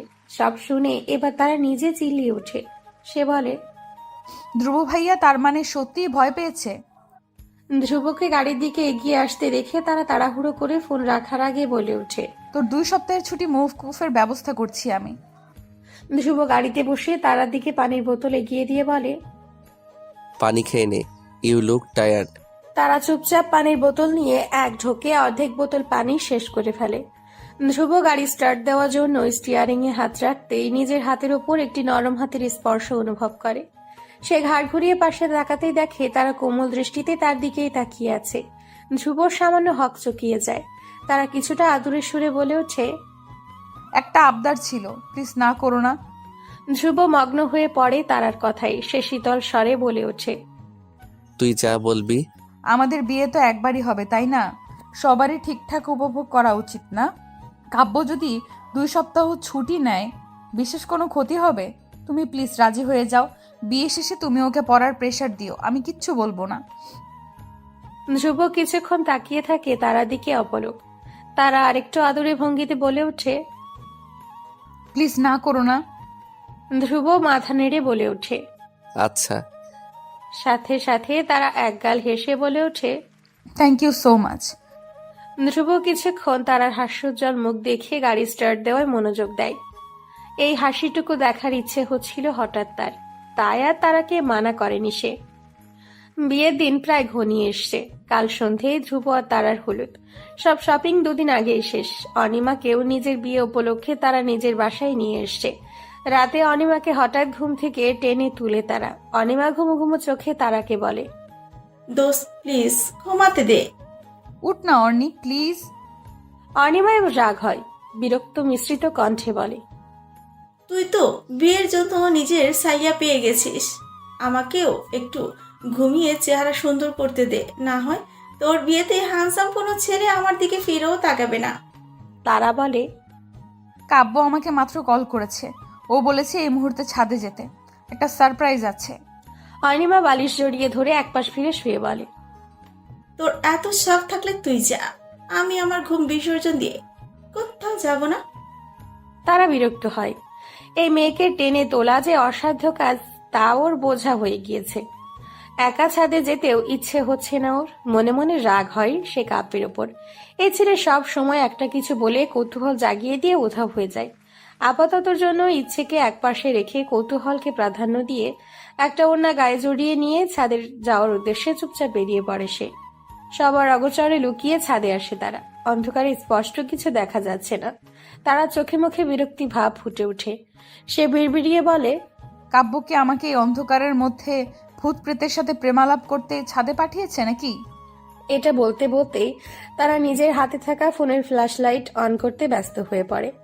তখনই তার মনে হয় ছাদের অন্য পাশে কেউ দাঁড়িয়ে আছে। তারা ভালো করে তাকাতেই একটি অবয়ব দেখতে পায়। সাথে সাথে সে সতর্ক হয়ে পড়ে। ফোনের ফ্ল্যাশ লাইট অন করে না আর। ভূত প্রেতকে সে ভয় পায় না, কিন্তু তার ভয় অন্য জায়গায়। যদি কোনো চোর অথবা ডাকাত হয়। তারা ছাদের এক কোণে পড়ে থাকা একটা লোহার পাইপ তুলে নেয়। মনে মনে ঠিক করে চোর হোক অথবা ডাকাত, এটা দিয়ে পিটিয়ে মাথা ফাটিয়ে দিবে। সে ধীরে ধীরে সেই অবয়বটার দিকে এগিয়ে যেতে থাকে। মনে মনে পৃথিবীর যত দোয়া শিখেছে সব পড়তে থাকে। অবয়বটার কাছাকাছি যেতে একটা পুরুষালী কণ্ঠ ভেসে আসে। বিয়ের আগে বিধবা হতে চাচ্ছিস নাকি? তারা চমকায়, বিস্মিত স্বরে বলে, ধ্রুব ভাইয়া? হুম। সাদা রঙের একটা পাঞ্জাবি পরে ছাদের রেলিং এ হেলান দিয়ে দাঁড়িয়ে আছে ধ্রুব। তার সামনে হালকা হলুদ রঙের থ্রি পিস পরিহিত তারা দুহাত ভাঁজ করে দাঁড়িয়ে আছে। ধ্রুবকে নিজের দিকে তাকিয়ে থাকতে দেখে তারা প্রশ্ন করে, এটা কেমন সারপ্রাইজ? তুমি এত রাতে এখানে কি করছো? মা আর খালামণির দোষ। তারা প্রকুচকে প্রশ্ন করে, মা আর খালামণি আবার কি করলো? ওনারাই তো এই ডিসিশন নিয়েছে যে আলাদা আলাদা হলুদের অনুষ্ঠান করবে। তারা অবাক হয়ে প্রশ্ন করে। এতে দোষের কি আছে? ধ্রুব আর কিছু না বলে হাতের ঘড়ির দিকে একবার তাকায়। 12টার ঘন্টা বেজেছে আরো ঘন্টা খানিক আগে। তার মানে আজ তাদের গায়ে হলুদ। ধ্রুব তারার হাত ধরে ছাদের অপর পাশের কোণে নিয়ে আসে। এই পাশে একটা দোলনা আছে। সেই দোলনায় তারাকে বসিয়ে দিতেই তারা প্রশ্ন করে, প্রশ্নের উত্তরও দিচ্ছ না তুমি। এত রাতে ছাদে কি করে এলে তুমি? আর কাব্য কি সারপ্রাইজের কথা বলছিল? দোলনার পাশে রাখা শপিং ব্যাগ থেকে ধ্রুব কতগুলো সাদা রঙের মোম বের করে নেয়। তারপর নিজের পকেট থেকে লাইটার বের করে প্রত্যেকটা মোম জ্বালিয়ে ছাদের বিভিন্ন কোণায় রাখে। মুহূর্তে আধারে দলিয়ে থাকা চারিপাশ আলোয় ঝলমলে হয়ে ওঠে। তারা একবার চারিদিকে দৃষ্টি বুলিয়ে আবারও ধ্রুবর দিকে তাকায়। ধ্রুব শপিং ব্যাগ থেকে একটা কন্টেনার বের করে হাতে নিয়ে তার সামনে এসে বসে। কন্টেনারের মুখ খুলতে তারা দেখে তাতে হলুদ বাটা রয়েছে। ধ্রুব বিনা বাক্য ব্যয়ে কিছুটা হলুদ নিজের হাতে নিয়ে তারপর তারার গালে আলতো করে ছুঁয়ে দেয়। সাথে সাথে তারা চোখ বুজে ফেলে। ধ্রুব বলে, শুভ হলুদ রাত্রি। তারা চোখ মেলে ধ্রুবের দিকে তাকাতেই দুজনের দৃষ্টি মিলন হয়। ধ্রুব এবার সামান্য হেসে বলে, আই গেস আমার ফিউচার ওয়াইফকে সবার আগে হলুদ ছোঁয়ানোর অধিকার শুধু আমার। তারা মুগ্ধ স্বরে প্রশ্ন করে, শুধুমাত্র এটার জন্য তুমি এত রাতে এখানে এসেছো? ধ্রুব মাথা নেড়ে বলে। হ্যাঁ। এটুকু বলেই ধ্রুব একবার তারাকে আপাদমস্তক পরখ করে নিয়ে বলে, সামথিং ইজ মিসিং। তারা প্রশ্নবোধক দৃষ্টিতে তাকালে ধ্রুব হাত বাড়িয়ে তারার হলুদ রঙের ওড়না পিঠের পেছনে দিয়ে নিয়ে মাথায় দিয়ে দেয়। ধ্রুব বলে, এবার পারফেক্ট। তারা সামান্য লজ্জা পায়, কিন্তু সেটা আড়াল করে সে প্রশ্ন করে, এখন কি করবা? ধ্রুব অকপটে পাল্টা প্রশ্ন করে। তুই কি করতে চাইছিস? তারা আগ্রহের সাথে জিজ্ঞেস করে, আমি যা বলবো তাই করবা? তুই বলে দেখ। তারা খুশি হয় ধ্রুবর জবাবে। তার এমনিও ঘুম পাচ্ছে না। কিছুক্ষণ ধ্রুবর সাথে গল্প করে সময় পার করলে খারাপ হয় না। তারা আপন মনে গল্প করে যাচ্ছে। ধ্রুব দোলনার এক পাশে হাতে ভর দিয়ে সেই হাতের মুঠোর ওপর কপাল ঠেকিয়ে এক ধ্যানে তারার কথা শুনে যাচ্ছে। মাঝে মধ্যে হ্যাঁ হুম বলে জবাব দিচ্ছে। অনেকক্ষণ কথা বলার পর আচমকা তারা কথা থামিয়ে ধ্রুবর দিকে তাকায়। ধ্রুবকে নিজের দিকে তাকিয়ে থাকতে দেখে সে লজ্জা পায়। তাড়াতাড়ি উঠে দাঁড়িয়ে সে বলে ওঠে, অনেক রাত হয়েছে, এখন যাও তুমি। ধ্রুব উঠে দাঁড়িয়ে আচ্ছা বলে। তারা ব্যস্ত পায়ে ছাদ থেকে চলে যাওয়ার জন্য পা বাড়িয়েও আচমকা কিছু একটা ভেবে আবারও ফিরে আসে। ধ্রুব তারাকে ফিরে আসতে দেখে প্রশ্নবোধক দৃষ্টিতে তাকিয়ে প্রশ্ন করে, কি? তারা কিছু না বলে দোলনার ওপর থাকা হলুদের কন্টেনার থেকে কিছুটা হলুদ তুলে ধ্রুবর গালে মাখিয়ে দিয়ে পালিয়ে যেতে চায়। কিন্তু তার আগেই ধ্রুব তার এক হাত ধরে টেনে নিজের কাছে নিয়ে আসে। তারা দুই হাত ধ্রুবর বুকে গিয়ে ঠেকে, যার কারণে তার হাতে হলুদ ধ্রুবর পাঞ্জাবিতে লেগে যায়। ধ্রুব ভ্রু কুঁচকে প্রশ্ন করে, পালাচ্ছিস কেন? তারা ইচ্ছে করে আদুরে মুখভঙ্গি করে বলে, সরি। এটুকু বলে তারা ঠোঁট উল্টে তাকিয়ে থাকে ধ্রুবর দিকে। ধ্রুবর কপালের ভাঁজ সোজা হয়ে আসে। সে তারার হাত ছেড়ে দেয় ধীরে ধীরে। সাথে সাথে তারা হাতে থাকা অবশিষ্ট হলুদটুকু ধ্রুবর গালে মেখে দিয়ে হেসে সেখান থেকে দৌড়ে পালায়।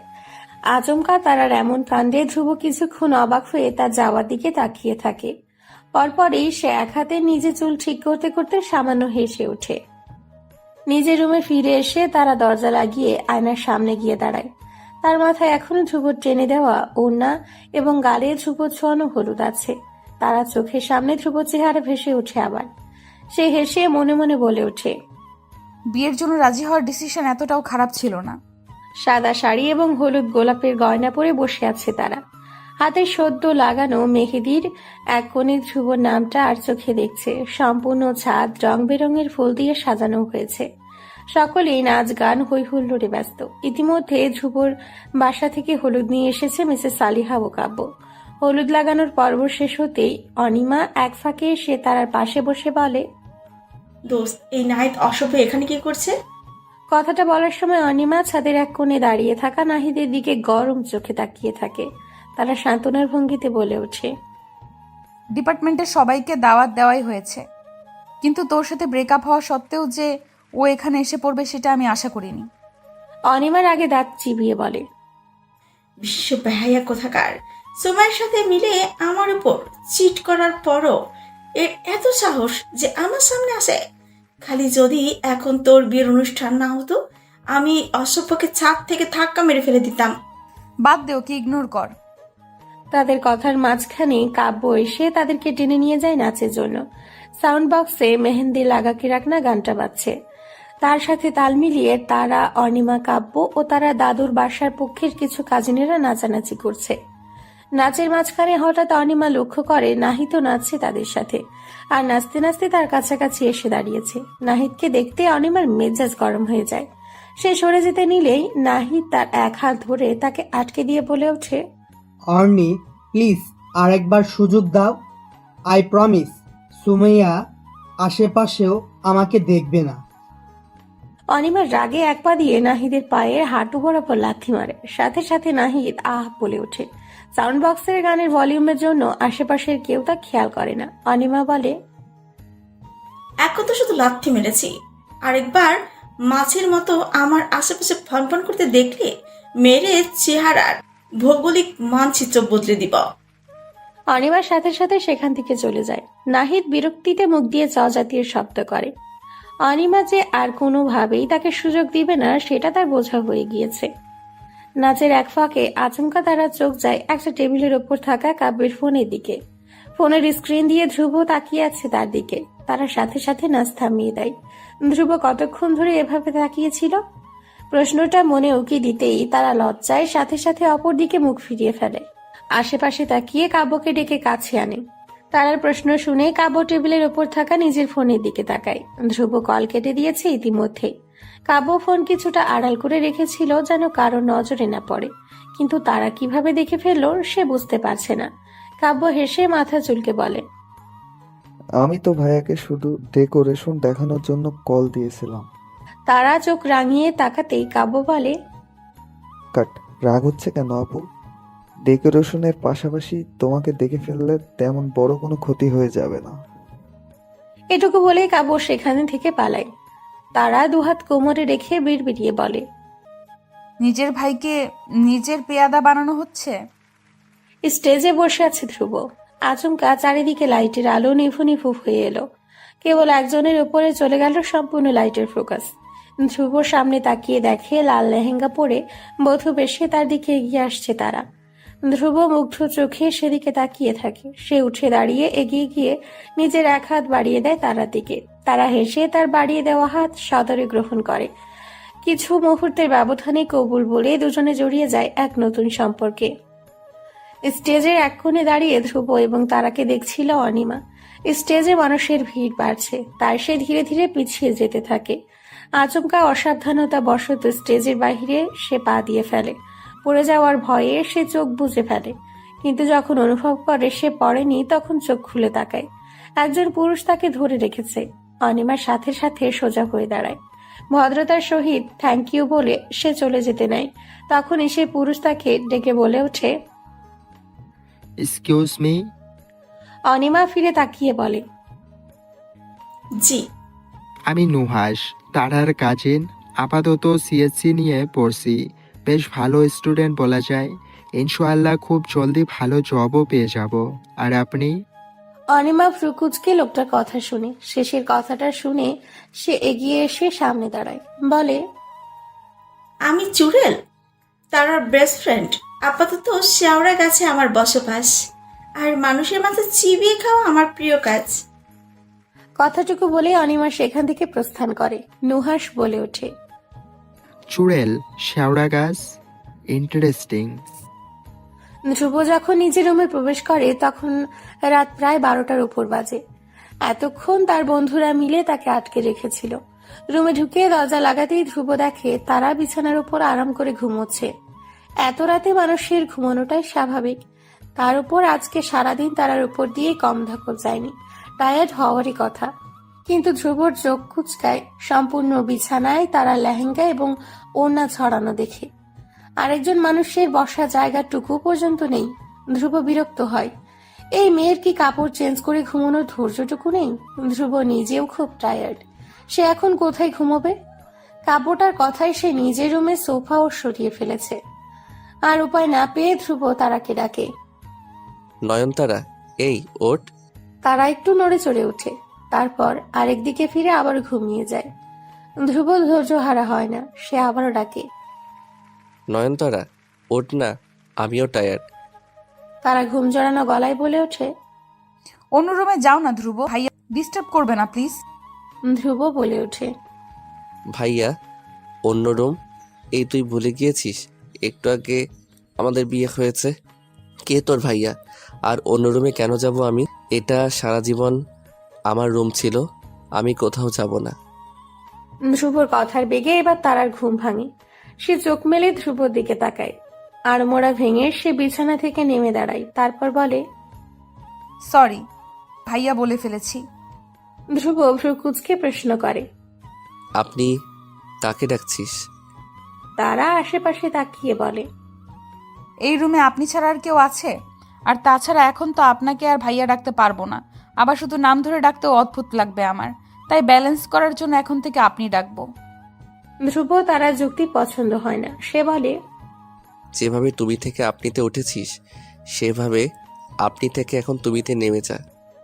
তারা ভ্রু কুঁচকে ধ্রুবর দিকে তাকায়, তারপর গলায় বিরক্তি নিয়ে বলে। মানুষ জীবনের উপরে ওঠার পরামর্শ দেয় আর আপনি আমাকে নিচে নামার পরামর্শ দিচ্ছেন Dhruv? That's totally strange. Dhruv কপট রাগ দেখিয়ে বলে। কানের নিচে দেবো একটা, মুখে মুখে তর্ক করবি না একদম। তারা কোমরে হাত রেখে 2 কদম এগিয়ে এসে বলে। এই যে মিস্টার, আমি কোনো বাংলা সিনেমার সাবানা না, তাই আপনার ধমকি আপনার পকেটে রাখুন আর আমার থেকে দূরে থাকুন। এবার ধ্রুব তারার দিকে 1-2 কদম করে এগিয়ে আসতে আসতে বলে। কাছে তো আসিনি, দূরে কিভাবে যাব? তারা অপ্রস্তুত হয়ে পড়ে। সে সাথে সাথে সেখান থেকে সরে যায়। এগিয়ে গিয়ে বেডসাইড টেবিল থেকে একটা ক্রিম বের করে এনে ধ্রুবর হাতে দেয়। ধ্রুব প্রশ্ন করে। এটা কি? তারা বিছানায় বসে নিজের পা এগিয়ে দিয়ে বলে। হিল আর এত হেভি লেহেঙ্গা ক্যারি করে আমার পা অনেক ব্যথা করছে, তাই আপনি এত সুন্দর করে বসে বউ সেবায় মন দিন। তারা ভেবেছিল এই কথায়ও ধ্রুব তার সাথে তর্ক করবে, কিন্তু তাকে অবাক করে দিয়ে ধ্রুব তার সামনে এসে বিছানায় বসে তার 2 পা নিজের কোলে নিয়ে চুপচাপ সেই ক্রিম মাসাজ করে দিতে থাকে। মাসাজ করা শেষ হতেই ধ্রুব উঠে গিয়ে ক্রিম রেখে দেয়। তারা এবার 1 হাত বাড়িয়ে দিয়ে বলে। আমার সালামি দেন এখন।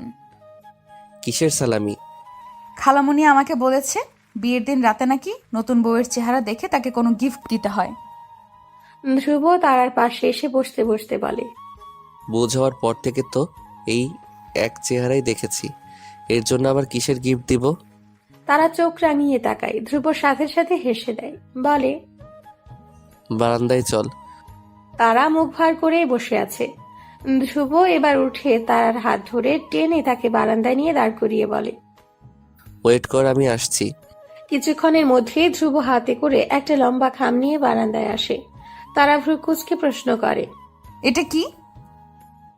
ধ্রুব তারার দিকে খাম এগিয়ে দিয়ে বলে। নিজেই দেখে নে।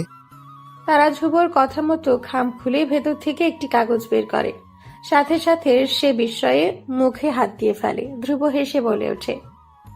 নয়নতারার জন্য আকাশ থেকে তারা এনে দিতে না পারলেও আকাশের এক তারা তার নামে করে দেওয়ার সামর্থ্য আছে আমার। তারা বিস্ময়ের সুরে বলে। এটা সত্যি? হ্যাঁ, দেখ, এটা অফিসিয়াল ইন্টারন্যাশনাল স্টার রেজিস্ট্রি হতে রেজিস্টার করা। ধ্রুব আর কিছু বলার আগে তারা এসে তাকে জড়িয়ে ধরে।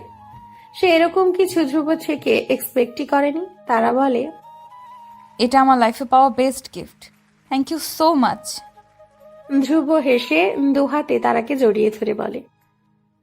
এখনো আরো 2টো গিফট বলিনি আমি। তারা মুখ তুলে তাকায় ধ্রুব দিকে, প্রশ্ন করে। আর কি? দ্বিতীয়ত, তুই আমাকে পেয়েছিস, কিন্তু এটার জন্য আমাকে থ্যাংক ইউ বলতে হবে না, কারণ আমি তোর ভাগ্যে ছিলাম বলেই আমাদের বিয়েটা হয়েছে। তারা হেসে বলে, আপনাকে আমার জন্য আল্লাহ নির্ধারণ করছেন, আর সেটার জন্য আমি ওনার কাছে কৃতজ্ঞ। এখন বলুন, লাস্ট গিফট কি? ধ্রুব তারা চোখের দিকে কিছুক্ষণ তাকিয়ে রয়, তারপর স্পষ্ট স্বীকারোক্তি দেয়। I love you.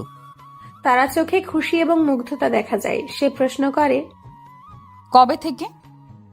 হয়তো আরো আগে থেকেই, যখন থেকে আমাদের বিয়ের কথা শুরু হয়, কিন্তু রিয়েলাইজ আজ করলাম যখন অফিসিয়ালি তোকে নিজের বউ হিসেবে দেখলাম। তারা এবার বলে, আই লাভ ইউ টু।